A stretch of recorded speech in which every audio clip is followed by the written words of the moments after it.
Good evening, ladies and gentlemen out there in YouTube land. I am Deleted Scenes, human being, American, and YouTube Ronin. I'd like to welcome you to tonight's episode of Live from Sparkwood and 21.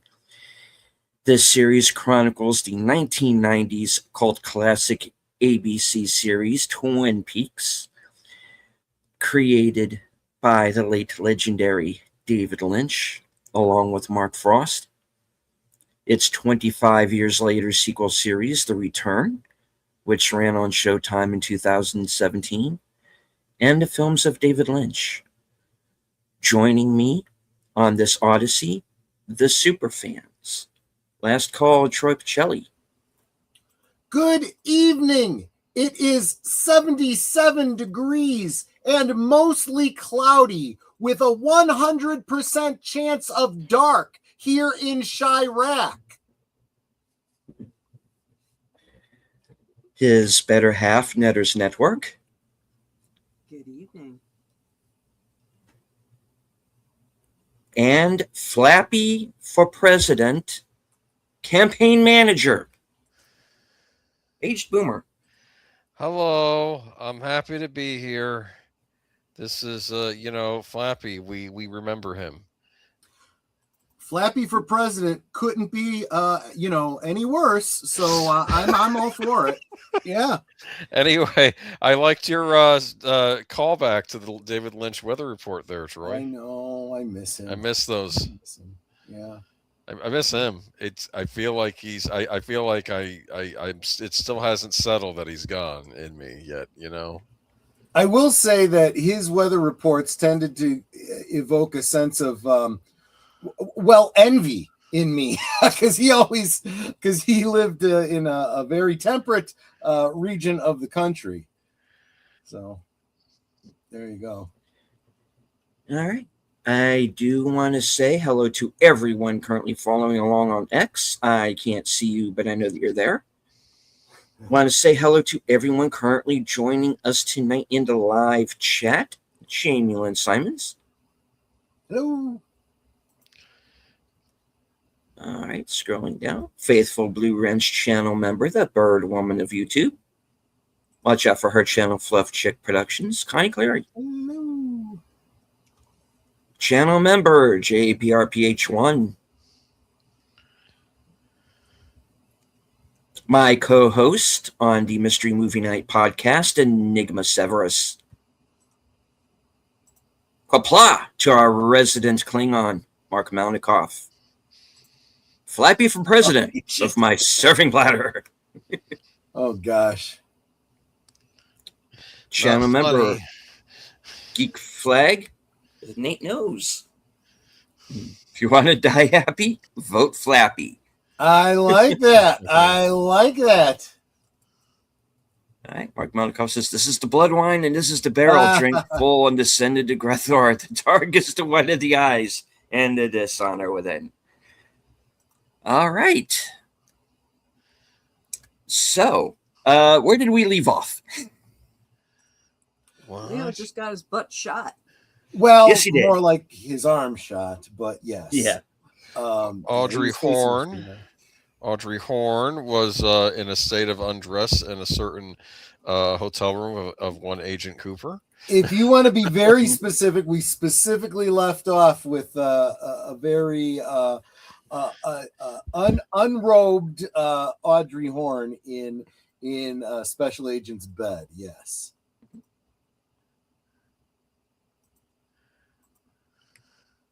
All right.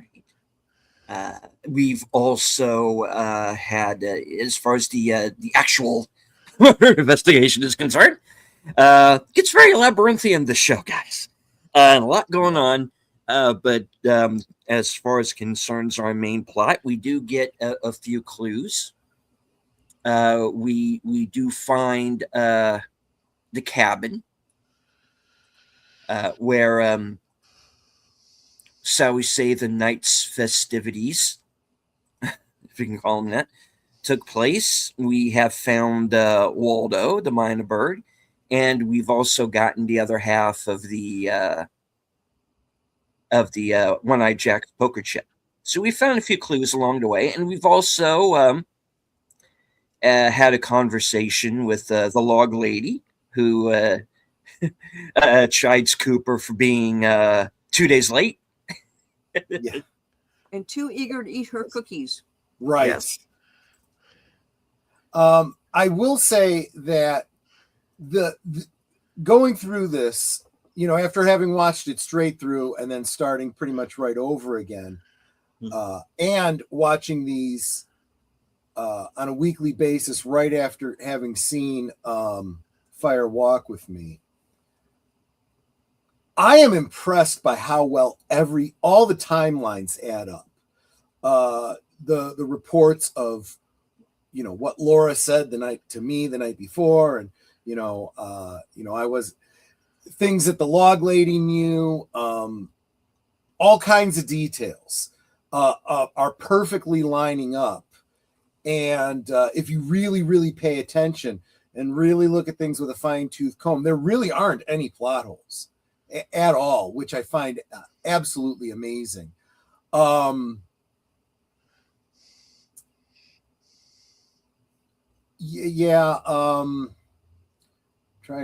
to think if that was last week or this week, because I don't want to give away a spoiler for today. But I will say this about today's episode. Very topical, very insightful, and very character building. The way it starts out with Audrey and Cooper. We'll talk about that as it happens. I think they handled it brilliantly. It could have gone very, very differently, and I'm glad it didn't. We talked last week. Netter specifically brought up closing her eyes before she shoots. Well, we're going to see why you don't want to close your eyes when you fire. Pay attention to what you're shooting at. Don't close your eyes. That's not good for aiming. And be sure to practice good gun control, which is hitting what you're aiming for. Up on Leo. Yeah. And always aim for center of mass, right? And you should not miss it at that distance, but that's what happens when you close your eyes. And I think, and keep an eye or an ear out for, we always talk about when they say the title in the show. They said the thing. Well, watch for Cheryl Lee to, give a little shout out to this stream. Oh. All right. Flip. So I say let's go ahead and get started. The Cosme link is pinned to all the chats, so let's do this thing. It's just, Variety has reported that Flappy will try his hand at directing. He plans on directing and starring his version of To Kill a Mockingbird. To Kill a Mockingbird, I love it. Okay. And hello to Andrea Black. You're just in time. We are about to start the episode. So if everyone could please join us over in Cosme, and we will get started. All right. In 5, 4, 3, 2, 1, play. Oh.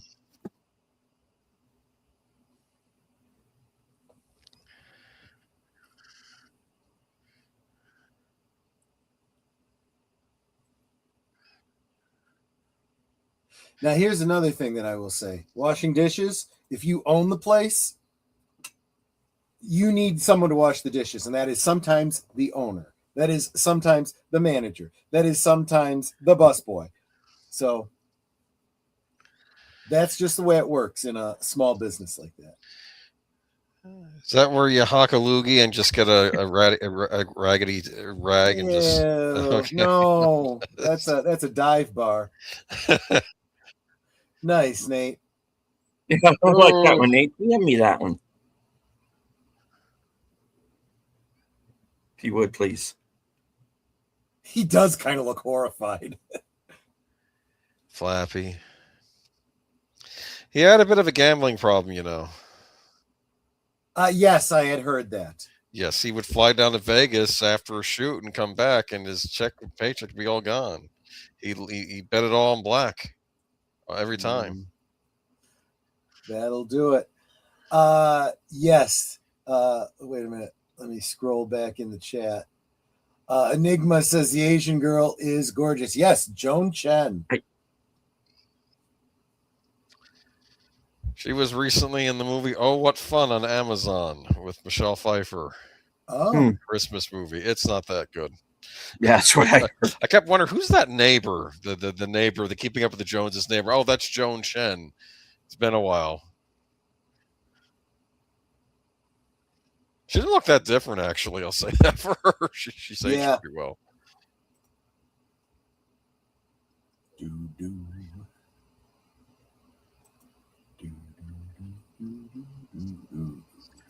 That's I don't know what kind of pollutants are in that water. It's all brown.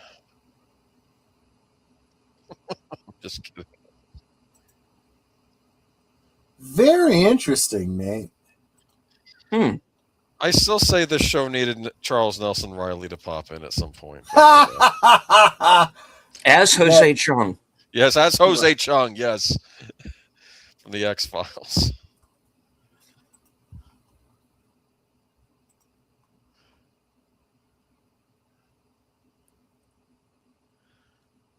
And so was I at the time. I mean, not the girl part, but right. Yeah. So I didn't have this problem. Yes, Audrey Horne would have been absolutely age appropriate for me if she was the age she is playing. But Sherilyn Fenn is actually a little older than I am. Yeah. I don't think Wyndham Earle took those vows too seriously.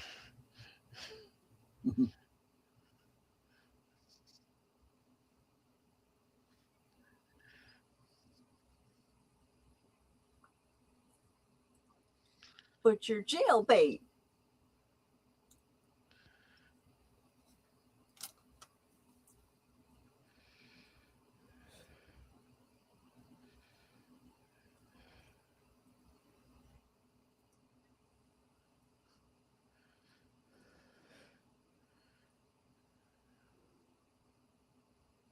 So this is so spot on for the psychology of a girl like her. She's appealing to a guy the only way she knows how to get attention from him. And luckily it happens to be someone who's relatively pure of heart with a decent amount of wisdom to be able to say, look, regardless of what I want, what you need is this. Laura had a lot of secrets. Yep.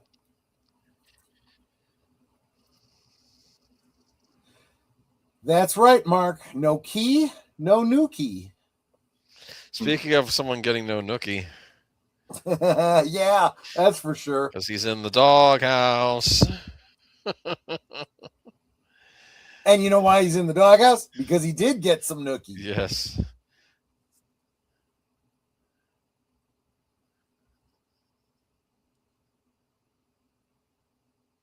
Okay, Officer Fartface. Okay, he's got his hair puffed up in that stupid way that it was in The Return. Yeah. Very interesting the way she's answering it before it starts ringing.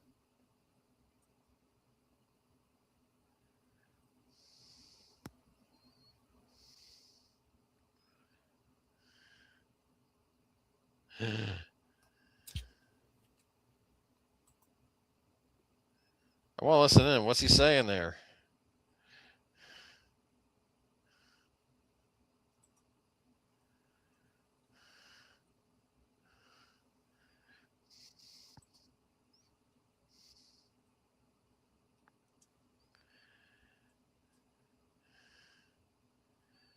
Are congratulations in order? Someone already has a cigar. Okay, never mind. Okay. No. It's a whistle. He had literally carved himself a whistle. That's right.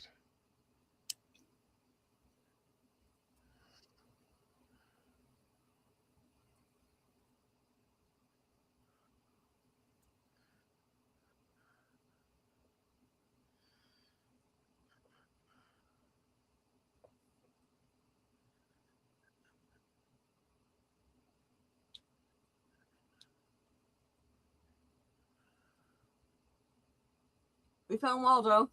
Yeah.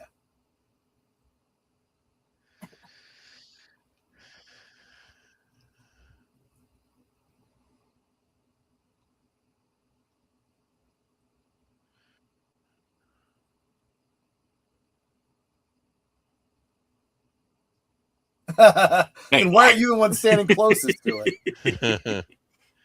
He's probably ready to attack it.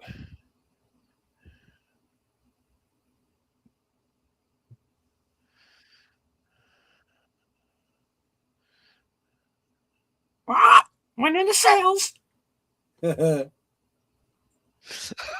These grapes are right on the edge. Meaning they're not all that great.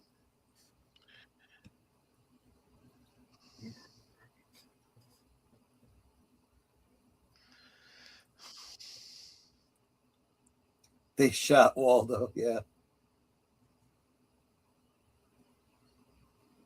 Oh, bastards.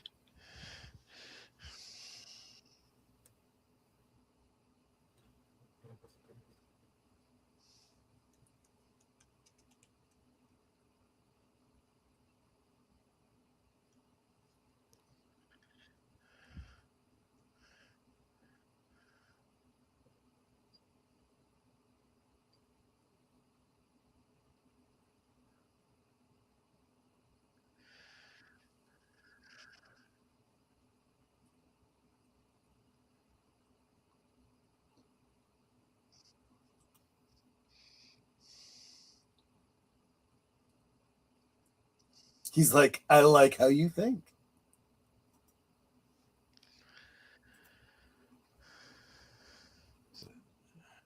Oh, look who it is. It's Bobby. Mm-hmm. Yeah. He's being watched. Yeah, this is pretty ridiculous. See? She got him in the arm. It looks like it was a through and through. Bye.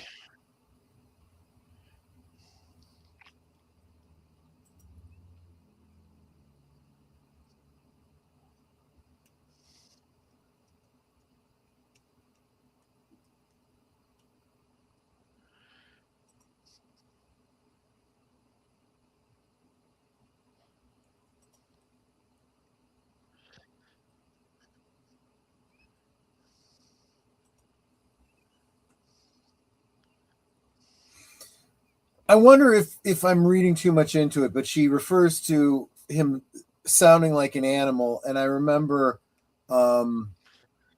Sarah describing Bob as being like an animal. Yeah.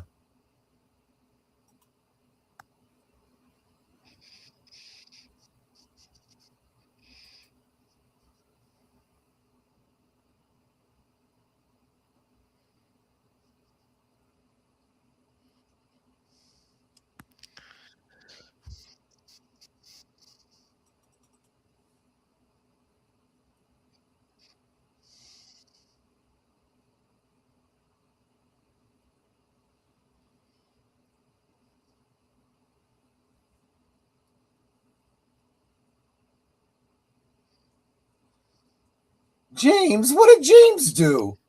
James is a problem. For pretty much nobody. Yeah, tell that to to that guy's husband, that lady's husband later on. Well, that hasn't happened yet. So. After all, his mom was a lady of easy virtue, right? So now, because he's got a police band, he knows about Waldo. That's a smart thing to have in this town, actually. Yeah. Especially if you're running drugs, right?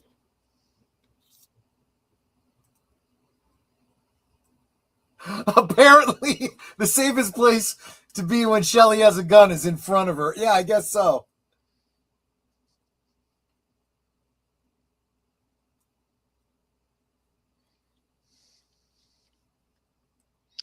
Uh-oh.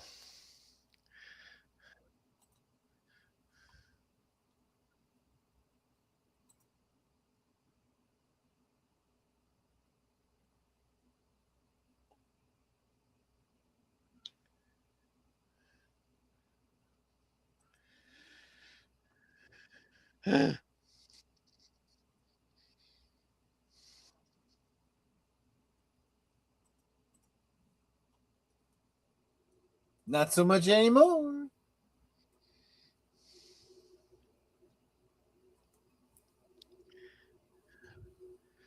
You're blonde. I'm sorry. Wait, no. Well, Miss Hayward, would you care to answer? gentlemen prefer blondes, yeah.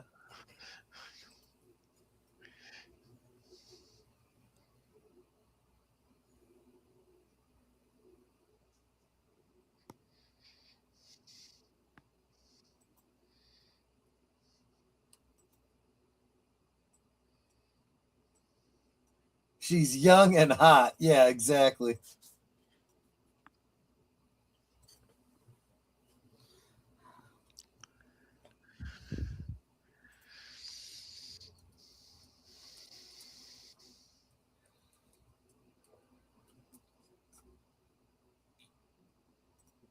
Bait.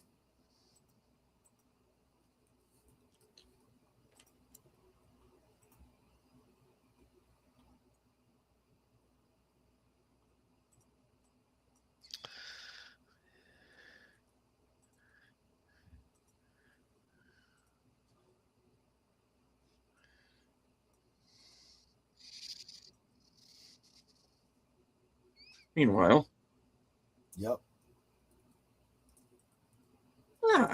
Jade.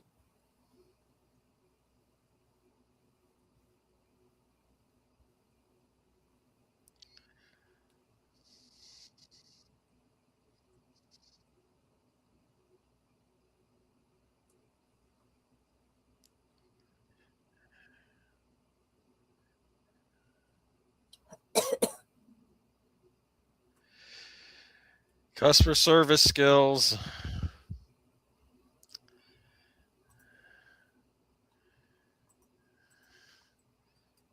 Yeah, I was thinking that too, Mark.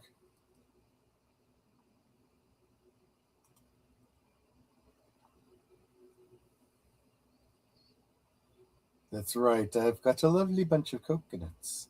There they are, standing in a row.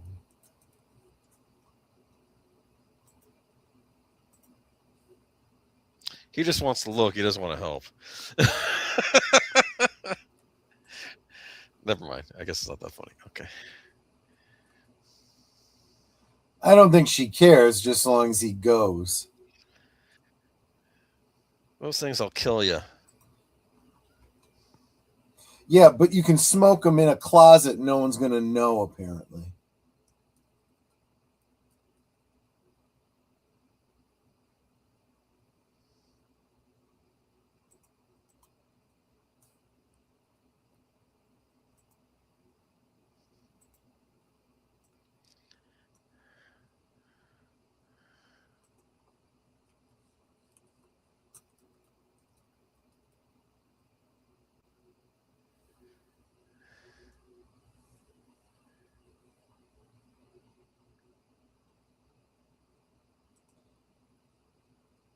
It's also a symbol that you're a replicant.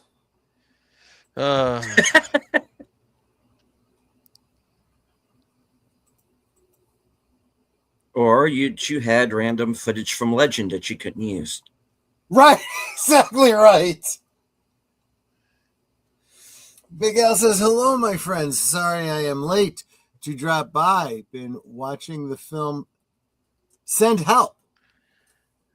Oh. I'm assuming that's the name of the movie. You're not asking us to send help.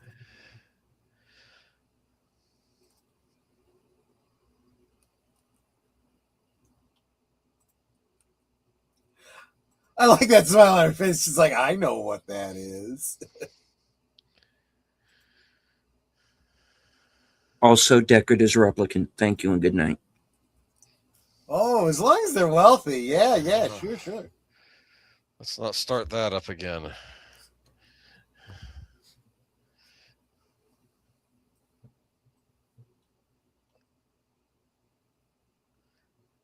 The unicorn is one of the most enduring symbols in mythology, and its meaning has shifted significance across different cultures and eras. Generally, it represents purity, rarity, and untamed power.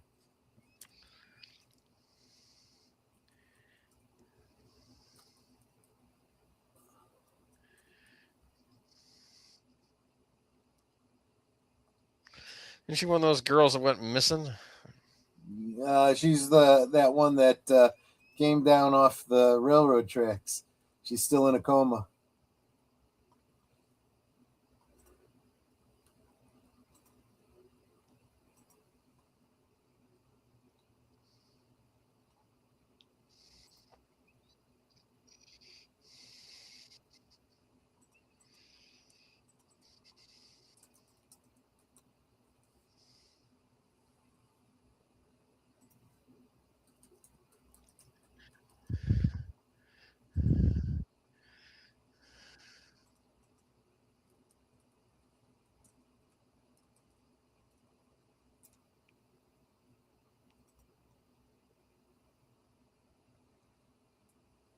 Considering you went to high school with him. He knows exactly what's going on. Yeah, he just wanted confirmation. Once a thief, always a thief.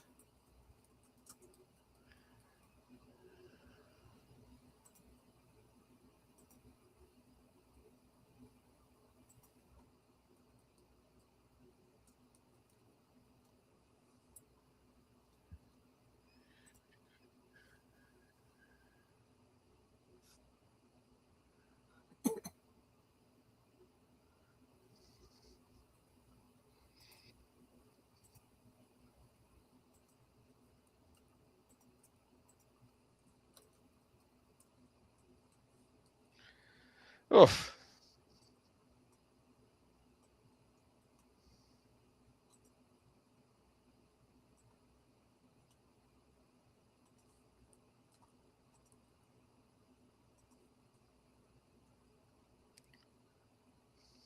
Yep. Once a day, give yourself a present. Let it happen.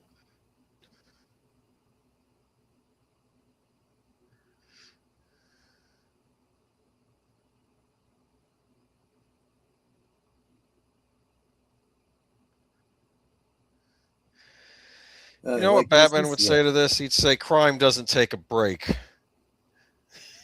If you're going to take a break. True, but we do. That was in the wonderful Christmas episode of Blue Beetle invites him over to his Christmas Eve dinner and says, "Crime doesn't take a holiday," and he just gets in the car and goes off. What would have been funny, though, is if there was no crime committed, because crime did take a holiday. Yes.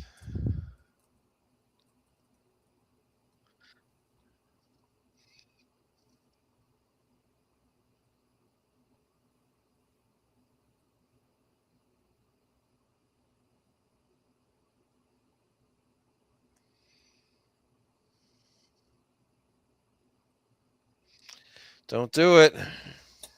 What she's doing is very, very clever. Well, this isn't so clever because she's probably not going to remember the carbon copy behind it or the indentation she just made. But she said all the right things to get the information she needed. Invitation to love.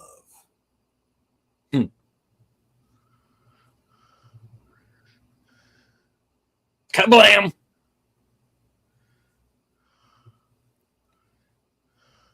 And Montana is down.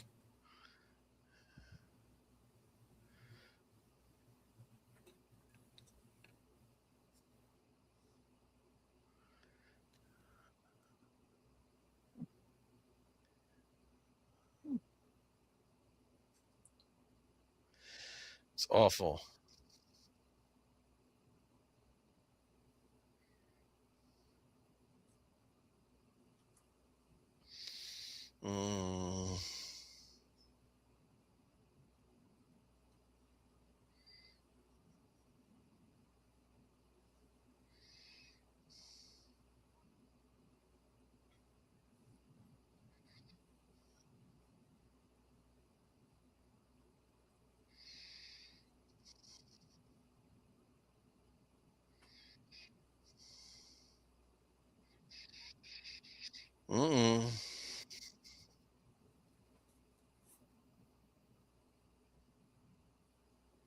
because as soon as I'm free of you, I can marry the love of my life. Right.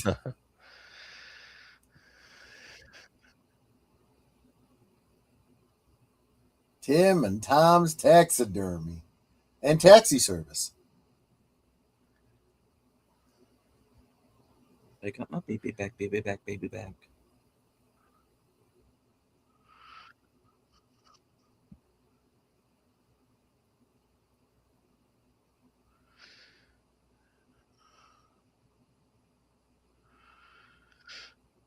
um,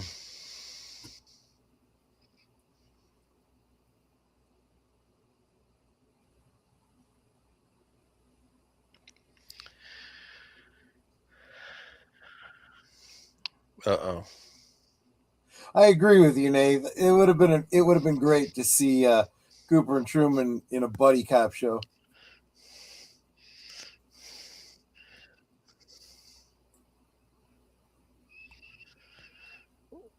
What, taking down French drug dealers, that sort of thing? French Canadian. See, the problem there, Mark, is you just got to remember to hold the nuts when you screw. And we're canceled. Yeah, right.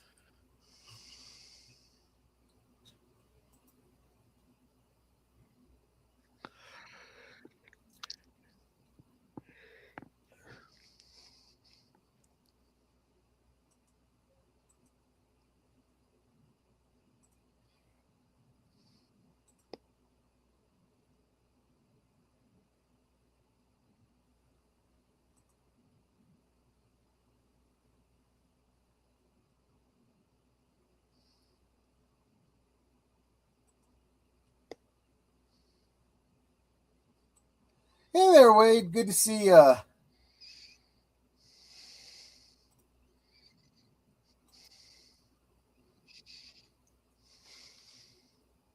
Burning down the mill. Same as it ever was.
Mm-hmm.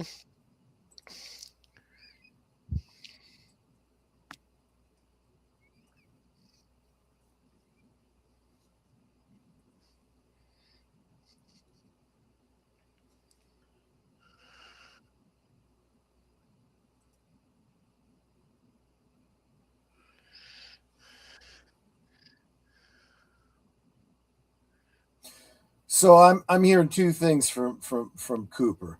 First, yeah, I think you're right. I think you're onto something. But at the same time, I think you're going to get hurt. There's something more going on with her that you don't know about.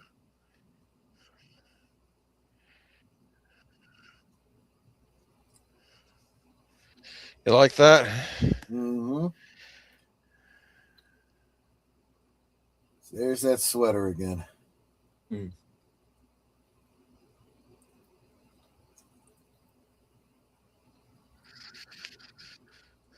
No, he just left.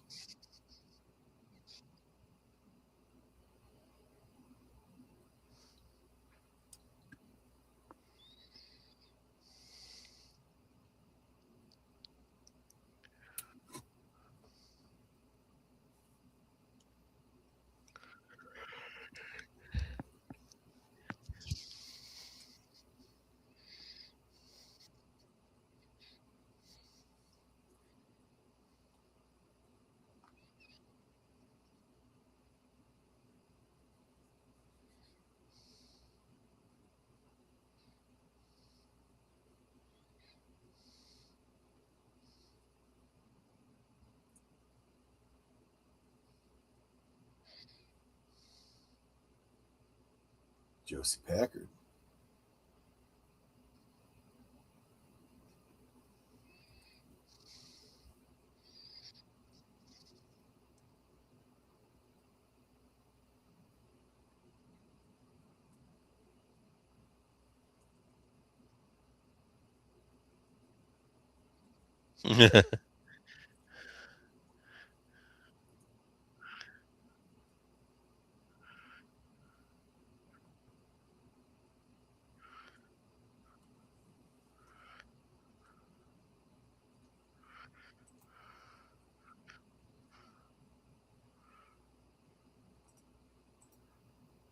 At least he's not crossing the I's and dotting the T's.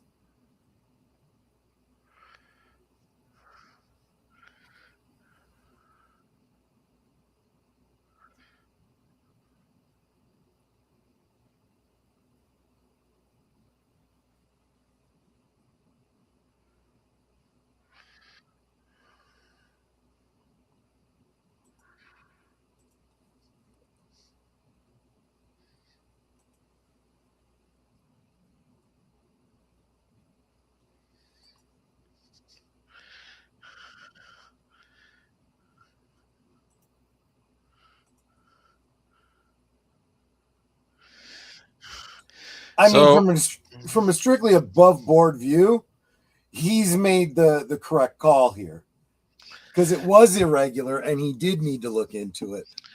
I wonder if there's something behind the scenes. I don't know, like a subtext there that I'm missing. Yeah, she knows exactly what's happening. She knows Ben is turning on her, that he's working with Josie, and the book's missing.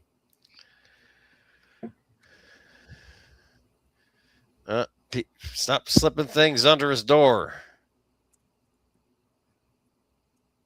She should have done it over an hour ago. It's too late now.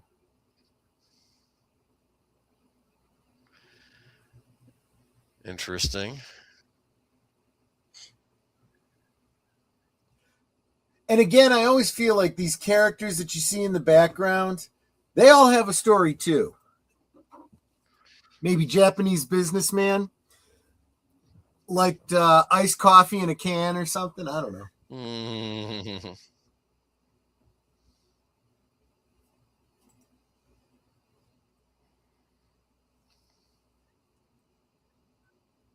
Yikes. Even the donuts were shaking. Yeah. Dude, you know what the Bat Bird is thinking? Why can't I get one of them? Oh, no. I know, right?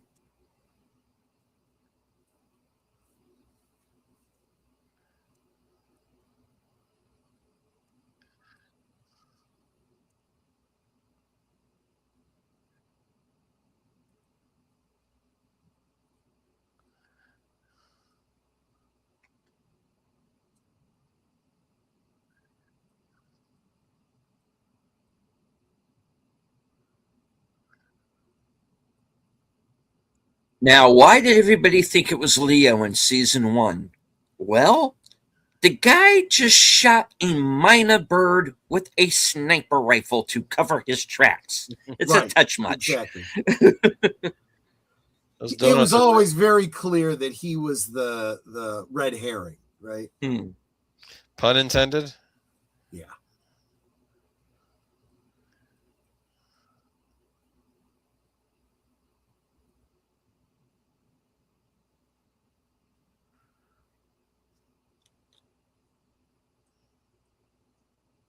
Oh.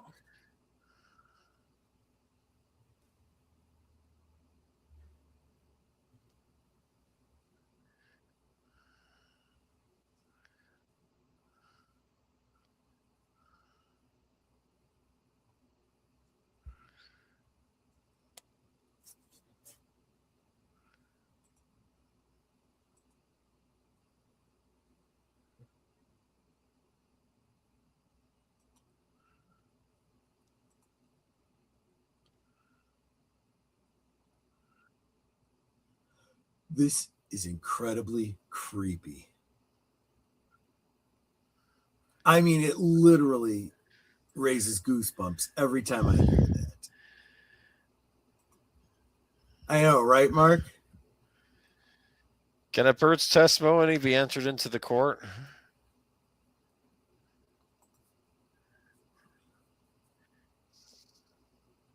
I mean, I suppose so. You can't put too much meaning into it, but you can demonstrate the bird heard these words said.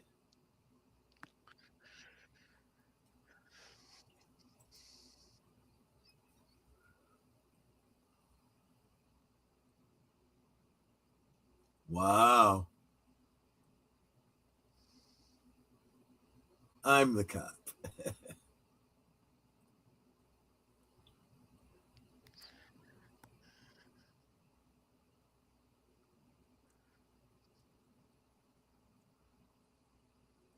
That looked like, really? Really? For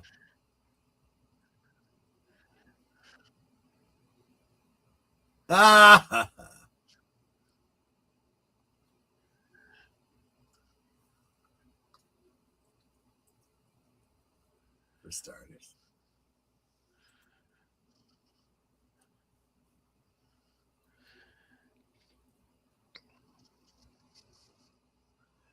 You almost blew it, but you pulled it off.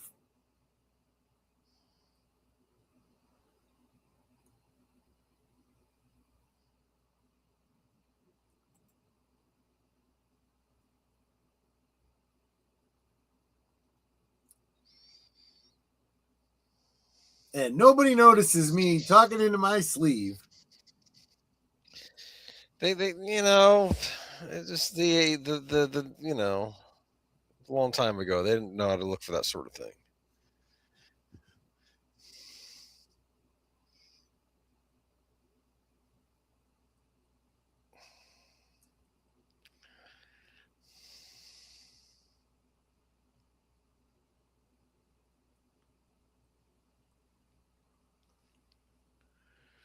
Say goodnight to Uncle Leland. Oh my God, so creepy. He's a little off. Yes, he is.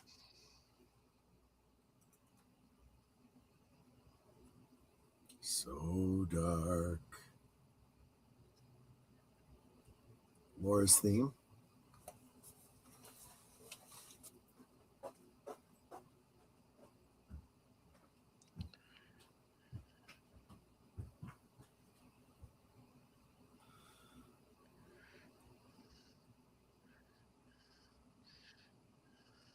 Man, that's got to be rough.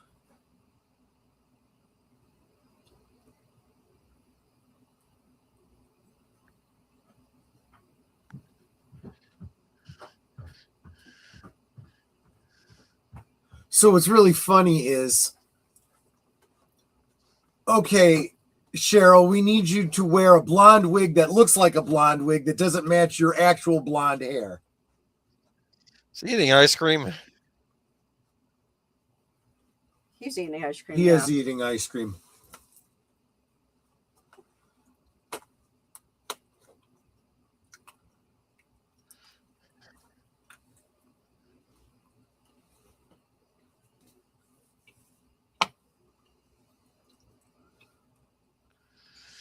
I love the hat he's wearing. I'm sorry. Yeah.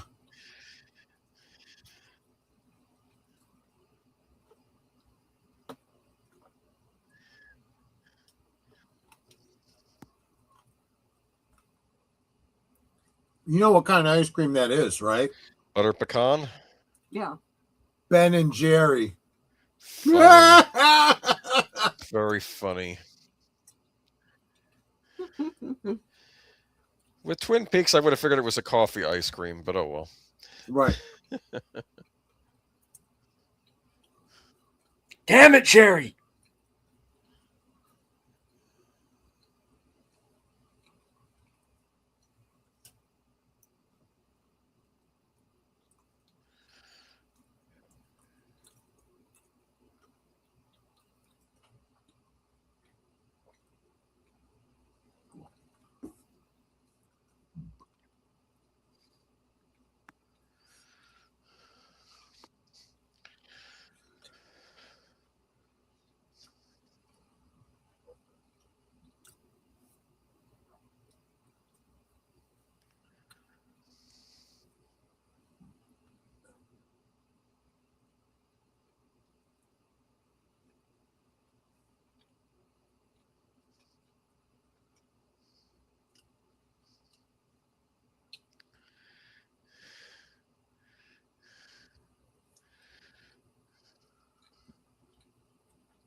Okay, that is a great dress. Here we go.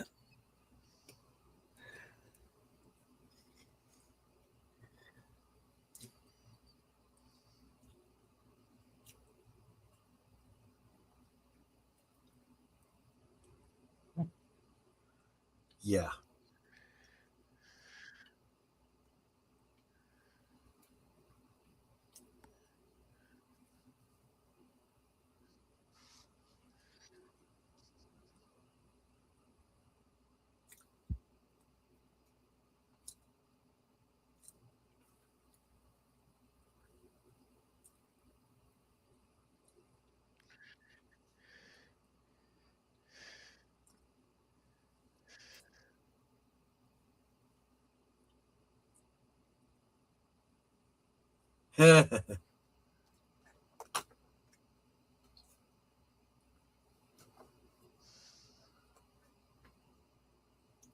Here we go.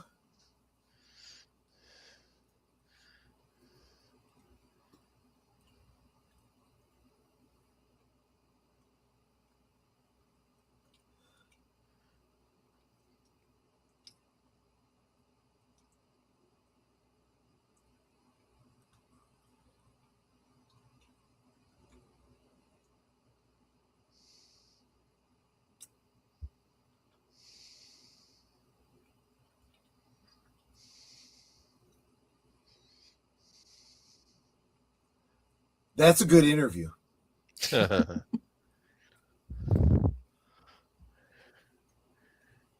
Sold American. Actually, Mark, this is a house of no repute. You don't see and you don't say. Oh, are they kind of dressed like pirates? Is that the theme they got going here? Maybe not. Right, because they meet you at the dock. Right. Who is this character? Jacques.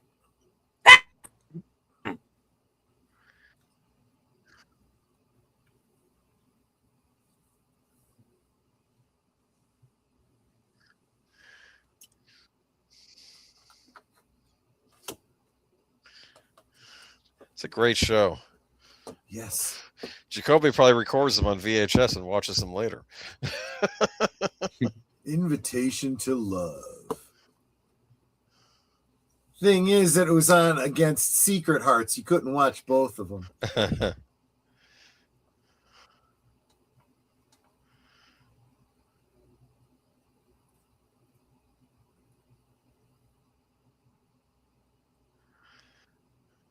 I told you to never call me on this coconut. On this coconut.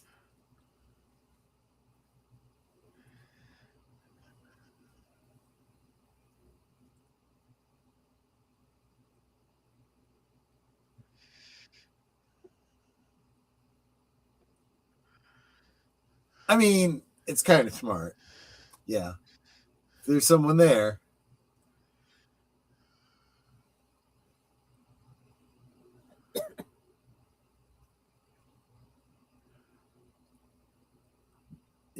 Get back inside, ding dong. Dude, he's wearing X-ray glasses in the shape of regular glasses. 3D glasses. Yes. 3D glasses, my mistake. You're right. Yeah, 3D. yeah. X-ray would look different. Right. Got to do the paper. Yup. That's pretty smart. You've got my attention.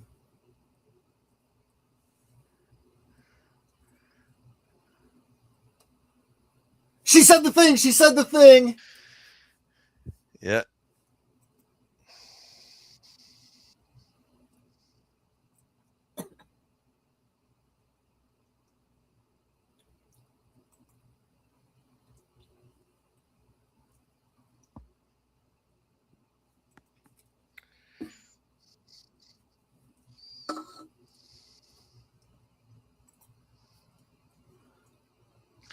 Wait. You bought it, and it's going to be costly.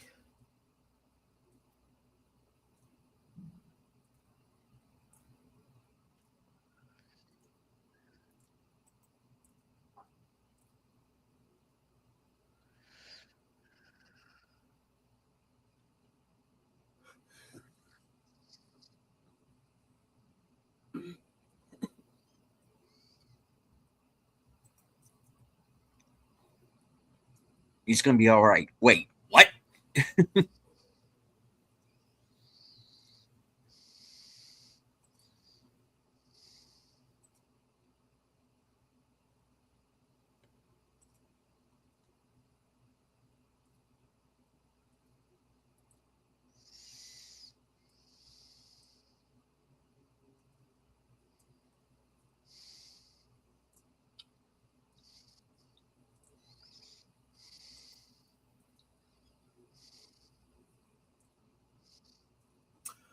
Okay, she told him to meet her at Sparkwood in 21. What does it matter where she was standing when she recorded that? Why would He's trying to determine whether that could really be her somehow.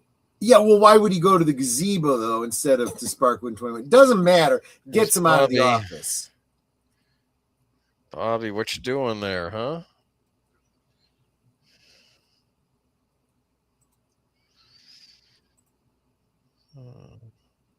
Dude, I'm getting some Easy Rider flashbacks.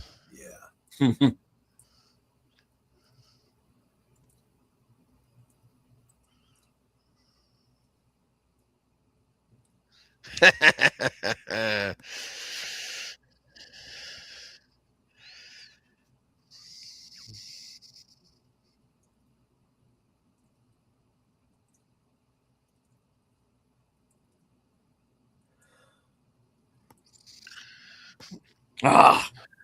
I know. Why do they right? do this to us? Because they want you to come back next week. Okay, so like I said, you get this confirmation that Cooper's the good guy, right? He goes above and beyond, partly because he is a good guy, but also because we know his background and we know he's got a lot of guilt about a relationship that wasn't appropriate in the past and all that cost him and how that's going to have more repercussions for him in the future. So at least he's somebody who, he may not be perfect, but he definitely has learned his lessons. He's increased his wisdom, right?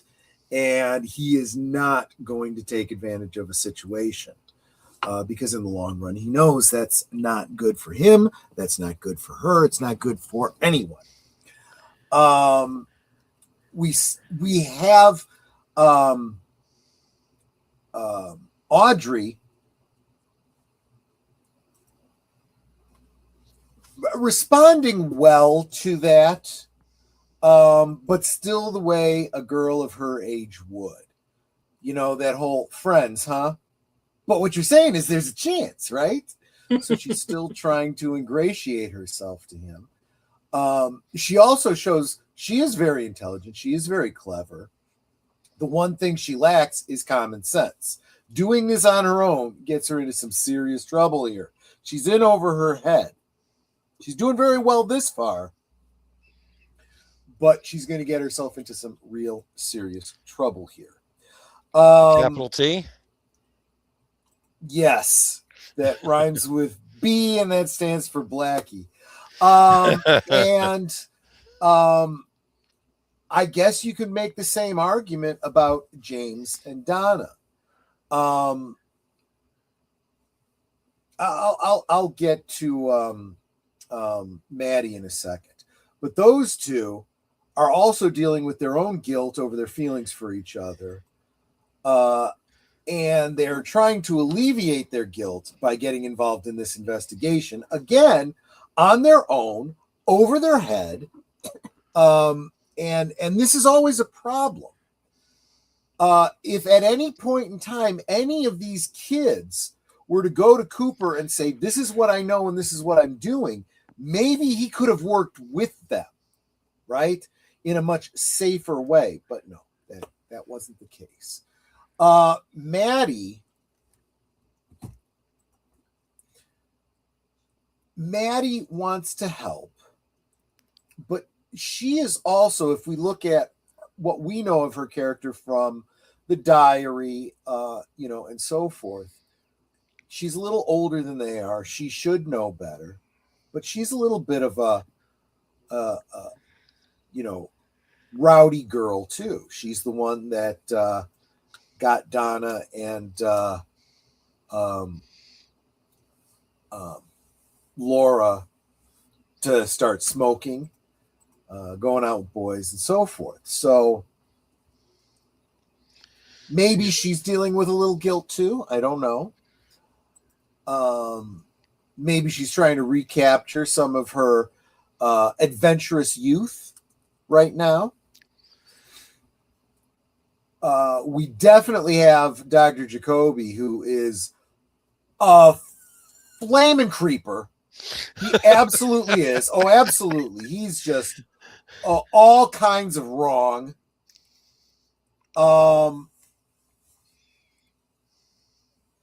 If he doesn't feel some kind of guilt, he should. And I think on some level he does. When they found the tape of Laura, they should have went straight to Cooper with it. Yeah, you're absolutely right. You're absolutely right. Do you think Jacoby's on something? Oh, yeah. Yes. Yeah. Maybe not the same stuff that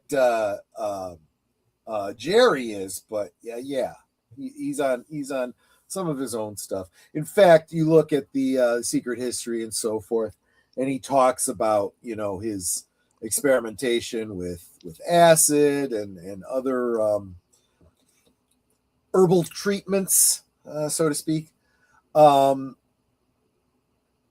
But yeah, he had a very inappropriate relationship with Laura. I think that's putting it as nicely as you can.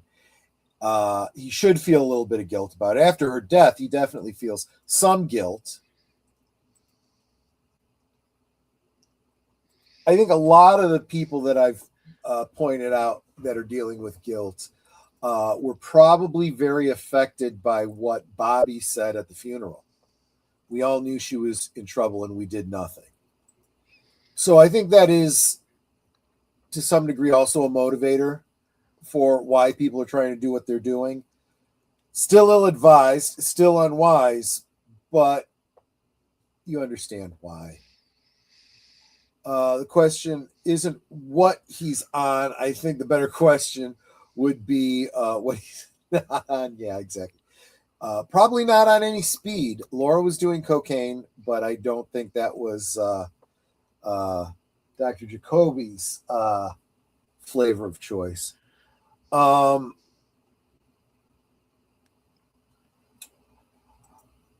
Again, guilt is a through line here. Let's go back to Big Ed. He's definitely feeling some guilt. His whole marriage is built on a bedrock of guilt. It really is. He blames himself for how fragile Nadine is, for her losing her eye, for her mental state. He feels like he's obliged to take care of her. And every time he thinks, okay, I've done enough, I can step away, he realizes he can't.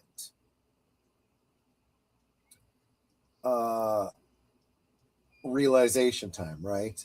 How does the title tie into all of this? A lot of people coming to terms with the guilt that they're feeling, right?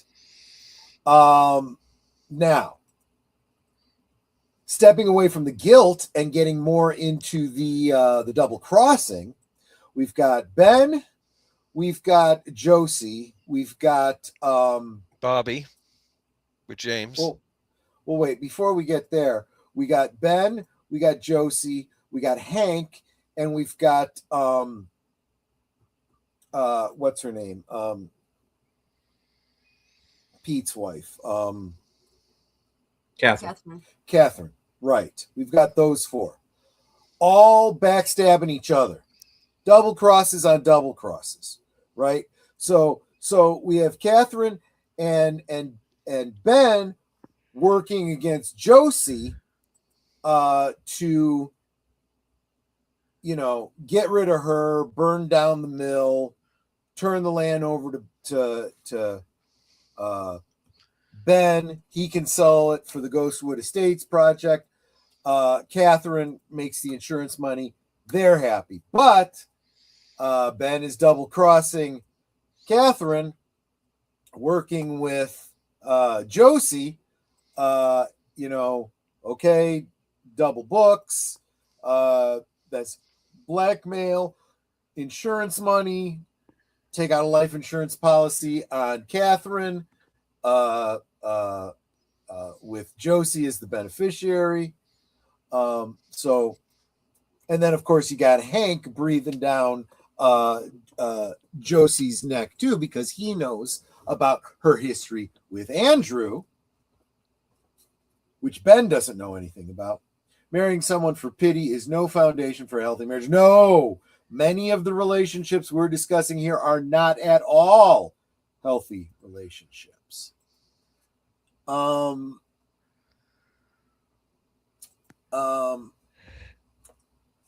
I did make a point when Bobby was talking about, you don't have to worry about now he wants to take care of Shelley. Right? I'll take care of everything. Right. I'll take care of Leo. I'll take care of James. And I brought it up at the time. What does James have to do with any of this? It's his own personal vendetta. This has nothing to do with what he's saying to Shelley. If Shelley was not so emotionally upset about having shot Leo, afraid he's going to come back, what am I going to do? One would think that she would be processing that a little bit and going, you're with me, right? You're not with Laura. She's dead, right? Why do you care about who she was seeing on the side? And she would be well reasoned to do that, but I don't think she's thinking clearly about that. But why exactly? Why would you still be jealous of a guy when the girl that you're jealous over is dead? She's not even in the picture anymore. He's nothing to you now. Doesn't matter. It's his ego. He can't let it go because of his ego. And this is one of those character flaws that he's going to have to learn to let go of if he's going to move on and grow up. Yeah, it's like, who's this dead chick to you? Right. Yeah, I mean, I know you knew her, you went to school with her, but why are you so obsessed? Yeah. I always thought that was, it's one thing when you're the other man with a married girl and you know she's in an abusive relationship trying to get out of it. Okay, fine. But you're with a high school girl because why? When you're supposed to be with me? It's, yeah. And I don't know. Guys, help me out here. How much did Shelley know about Bobby and Laura in regards to Leo and the drug trade? Anything? I got the impression she didn't really know about that stuff. Yeah, I got the impression she didn't know anything about his side business. Right, because she could have been accumulating information about that to hold against him rather than getting so focused on the bloody clothes and stuff like that. Yeah. That would have made more sense, yeah. But again, she's high school age? She's not thinking that way, bro. I got the impression she was at least a year older than they were. That she would have. This is their senior year. I'm guessing this would have been last year was her senior year. I think that's how I always thought about it. Either that, or if she was in the same age group as them, she dropped out. But again, if I'm missing a detail, maybe something that came up in Secret History or something like that, let me know. But that's the impression that I got. Anyway. But really, yeah, the only thing he's got against James is his jealousy because James has done nothing to Bobby. James has really done nothing to anybody, Now, I was kind of snickering a little bit when he pulls out the bag of cocaine, and I'm like, wait a minute. We just a few days ago, you couldn't get any more coke. You had no money. There was nothing in the the football, blah, blah, blah, blah, blah. And then I started thinking about it, and I'm like, but then again, Laura's dead. She's not inhaling it all. So maybe now he's got a little bit of a stockpile. Well, she did go through that stuff, didn't she? Yeah. And in fact, you get the impression by especially from what you see in Fire Walk with Me, that Bobby was really only doing the coke because of Laura. He also, by that last night, came to realize that's the only reason she was with him, was because he was her hookup for the drugs. He had come to that realization. It really hurt, you know.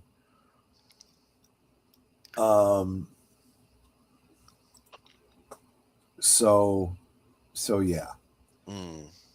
So I hadn't really thought about that until I just said that, but that certainly does poke at why he's using cocaine to frame James. Cocaine was what Laura loved, and I'm going to use that against her side guy. Anyway, those are all my thoughts. I'm done. You know what I gotta say about it all? Mm. All those donuts ruined. Mm-hmm. So when we used to go to the festivals up in Washington State, every morning they would lay out donuts like that. That was part of the, arrangement. And what they would do is they'd put black feathers all over, and they drizzle raspberry jam all over.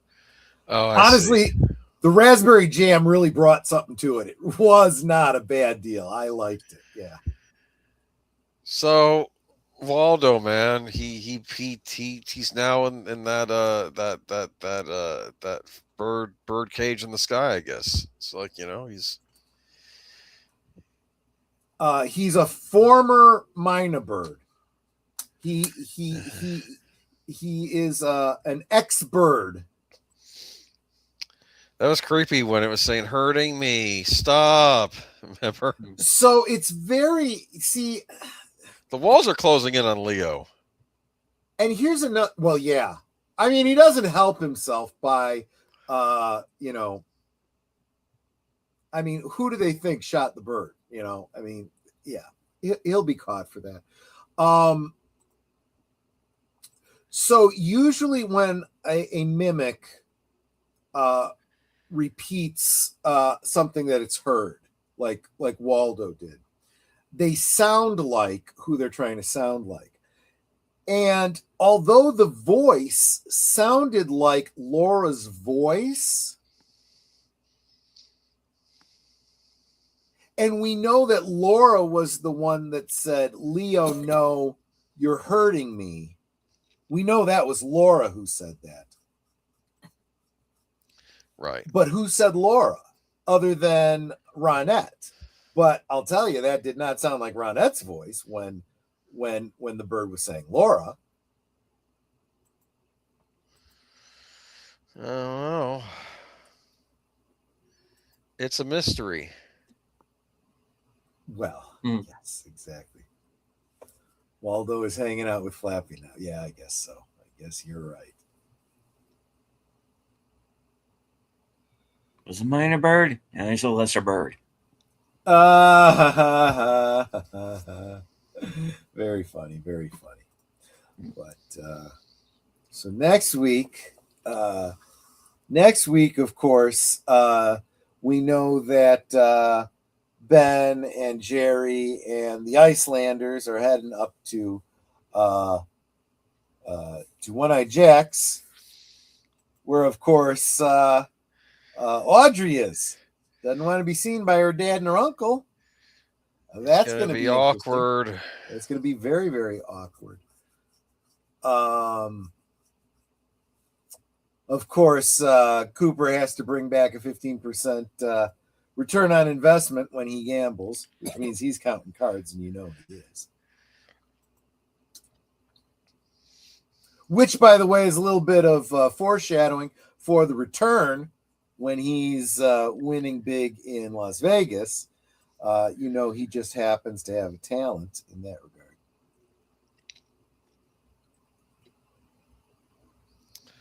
All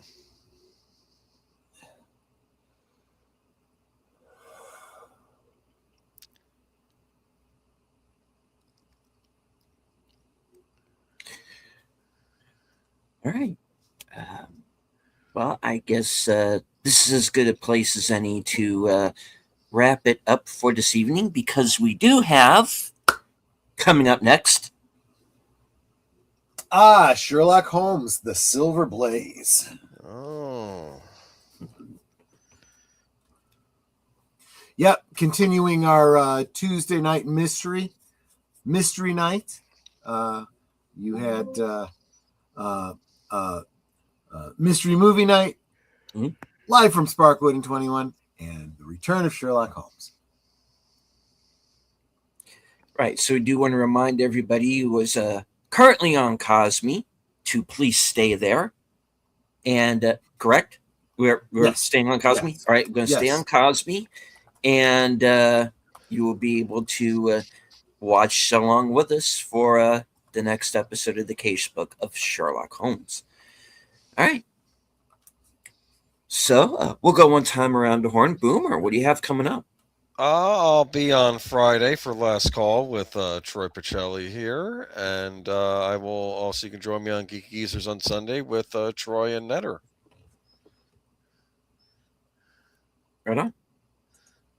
And Troy, other than Sherlock Holmes, what do you have coming up? Thursday, Netter and I will be appearing on Real Wade Nation Gaming Clips over on Rumble to talk about his half-continent tour, so to speak.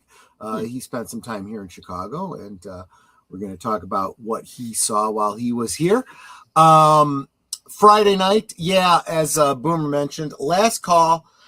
Still got a query out to find out if we're going to have a guest. So I can't commit to a topic until I hear back. So we will see. And then the guest appearances, like everyone else has mentioned. Yeah. Nice. Netter. Well, let's see. Of course, after this, I'm going to be co-hosting on Troy's channel. Well, it's going to be simulcast, my channel, his channel, for Sherlock Holmes. Thursday, for Thursday Things, I have queries out to 3 guests that are still checking their calendars. They have not gotten back to me yet. So I don't know yet if I have a guest. If not, it'll just be us all shooting the breeze. Let's see, then, of course, Friday, I am guest hosting on Last Call. And Troy forgot to mention that Monday through Friday, he has Liquid Lunch. All right. Thank you. 12 p.m. Central, 1 p.m. Eastern, Monday through Friday. You want to make sure you tune in for that. Saturday, we will be over on my channel for Retro Cinema. Well, we will be watching The Fountain. And then, of course, on Sunday, I am going to be on Geeky Geezers as the one, the only Gazette. Monday, because I am a member, I will be joining Troy on Monday Members Night at the Movies on his channel. And then Tuesday, right back here again. Right on. Okay. Well, as for myself, my next scheduled appearance will be this upcoming Thursday on simulcasting on both Outlaw Bill's channel and myself. And in place of action theater, we're going to do something a little different this week that we're calling Comedy Greats. And we are going to be watching the movie The Replacements from the year 2000 with Keanu Reeves and the late legendary Gene Hackman. Later on that night, right after Thursday Things, will be my program Coming Attractions. We get to find out what I'm going to be up to in the next week, up to and including my appearance this Friday night on Films with Friends over on Big Al's channel. And this week's movie is Ultraviolet from 2007, starring Mila Jovovich. and written and directed by Kurt Wimmer, who was the writer-director of Equilibrium. Let's see, what else? Of course, the usual lineup on Sunday, which is going to be Western Cinema Presents at 4:30, Film to be Determined, Unscripted at 8, Topic to be Determined, Reserved Seats at 11, Guest to be Determined. I got a few feelers out, and if I can't get anybody, I'll come up with something. Let's see. Monday is going to be a little bit different for me, because it turns out that the mystery movie night at Regal Cinemas is going to be a double feature. So I don't know if I'm going to make the members movie night this next week, Troy. Might have to join in. Might have to join in halfway. Okay. But yeah, if I can make it, I can. But which means, of course, we'll be covering both films on the Mystery Movie Night podcast at 7 p.m. That'll be Tuesday night. Then, of course, join us right back here, same bat channel, same bat time, for the next episode of Live from Sparkwood in 21.